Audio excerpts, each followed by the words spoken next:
ዛሬ የምንነግራችሁ ስለ አንዲት ትንሽ ግን እጅግ አስገራሚ ሀገር ነው። ምናልባትም በስም ብዙ ሰምታችኋት ላታውቁ ትችላላችሁ። ልዩ አስተዳደራዊ ክልል በ28 ስኩዌር ኪሎ ሜትር ጠቅላላ ስፋት ብቻ የተወሰነች፣ የከተማዋም ሆነ የሀገሪቱ ስም ተመሳሳይ ነው። 644,000 ሕዝብ ያላት የቻይናዋ ግዛት።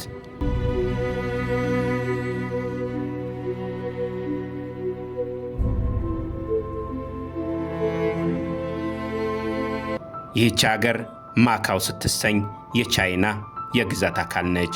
በሀገሪቱ ካንቶኔስ፣ ማንዳሪን፣ ታጋሎግና እንግሊዝኛ በስፋት የሚነገሩ ቋንቋዎች ናቸው።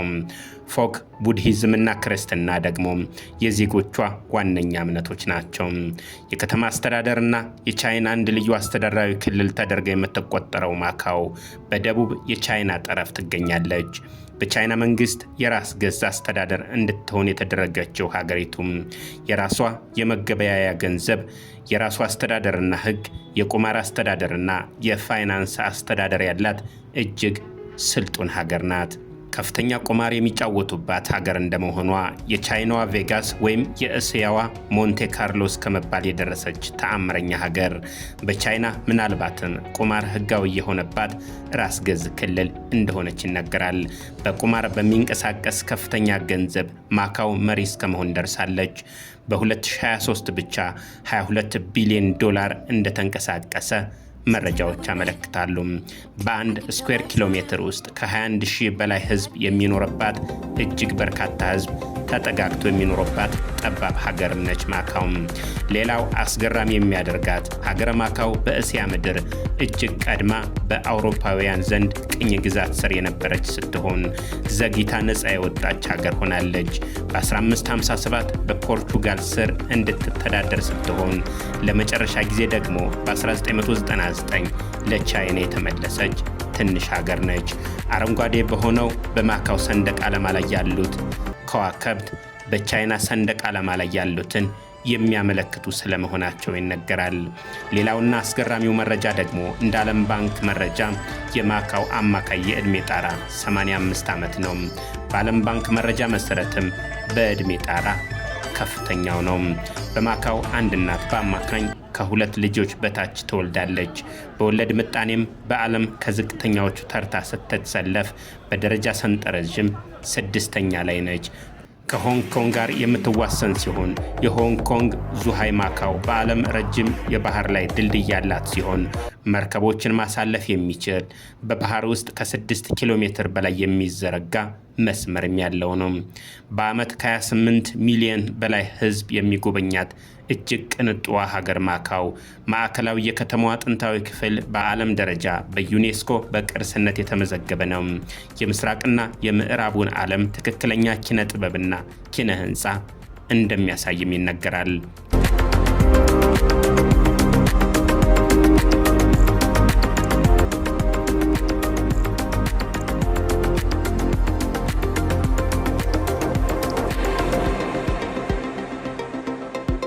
በከተማዋ የሚገኘው በ17ኛው ክፍለ ዘመን መጀመሪያ አካባቢ የተገነባው የቅዱስ ጳውሎስ ቤተክርስቲያንም የከተማዋ ልዩ ምልክት ተደርጎ ይወሰዳል። አንዱ የጎብኚዎችም የመዳረሻ ስፍራ ነው። የህንፃው ጥንታዊ ገጽታ ለከተማዋ ልዩ ገጽታ አላብሷል። ከክርስቶስ ልደት በፊት በ221 ዓመተ ዓለም ጀምሮ በርካታ የቻይና ስርወ መንግስታት አስተዳድረዋታል።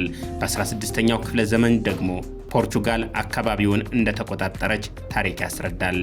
የመጀመሪያዋ የፖርቹጋል መርከብ ማካው ፐርል ወንዝ የደረሰችውም በ1513 አካባቢ እንደነበር ታሪክ መዝግቧል። በቻይና ቀድመው ከተሰሩ ጥንታዊ ማማዎችና ምሽጎች መካከል የጎያ ማማ አንዱ ነው። አሁንም ከነገጽታው የቱሪስት ማዕከል እንደሆነ አለ። ማካው ስያሜዋን ያገኘችው አማ ከተሰኘው የአምልኮ ስፍራ ሲሆን በአካባቢው አጠራር ማጎክ ወይም በፖርቹጊዝ ቋንቋ ማካው ነው። እስካሁን ፖርቹጊዝ የሀገሪቱ ዋነኛ ቋንቋ ሲሆን የፖርቹጋል ባህላዊና ዘመናዊ የአኗኗር ተጽዕኖ የሚስተዋልባትም ለዚሁ ነው። ከትልልቅ ማማዎች ላይ በገመድ ታስሮ ወደ ታች በመወርወር በሚካሄድ መዝናኛ የምትታወቀው ማካውም በርካቶች ለዚሁ ሲሉ ወደ ሀገሪቱ ያመራሉ።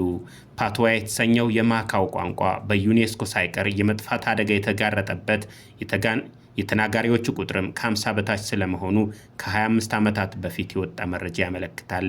ይህንን ቋንቋና ወግ ለማቆየትም በየዓመቱ የፓትዋ ፌስቲቫል በሀገሪቱ ይዘጋጃል።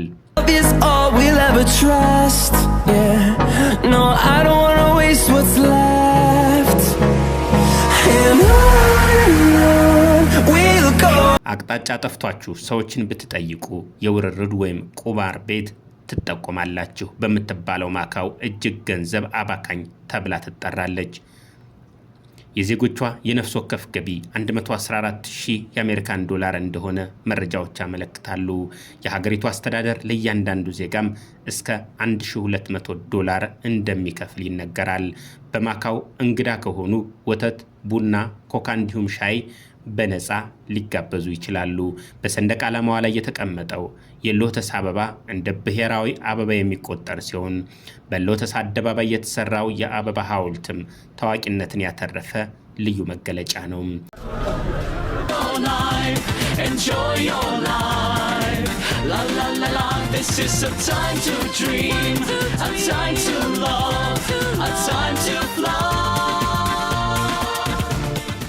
የማካው ባህላዊ ምግቦች በተለይም የፖርቹጋልና የቻይናን አሰራር ቀላቅሎ የያዘ በመሆኑ ተመራጭና እጅግ የተለየ ስለመሆኑ ጎብኚዎች ይመሰክራሉ።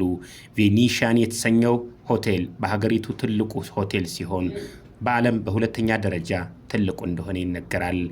ስቱዲዮ ሲቲ ተብሎ በሚጠራው አካባቢ የሚገኘው የማካው አይፈል ታወርም የሀገሪቱ ልዩ መገለጫ ነው። የማካው ጎዳናዎች ሰዎች እየተዝናኑ የሚመገቡባቸው በመሆናቸው ማካው ፉድ ስትሪትስ እስከ መባል ይደርሰዋል። እንደ ምዕራቡ ዓለም አይነት አኗኗር በሚዘወተርባት ማካው የመዝናኛው ኢንዱስትሪ እጅግ ያደገ ነው።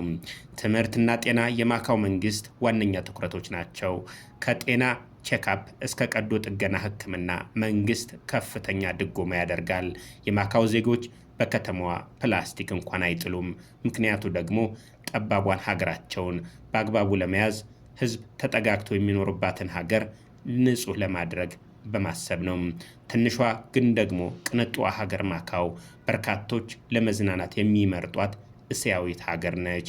በሌላ ታሪክ እስከምንመጣ ሰብስክራይብ፣ ላይክ እና ሼር ማድረጋችሁን እንዳትረሱ። በያላችሁበት ሰላም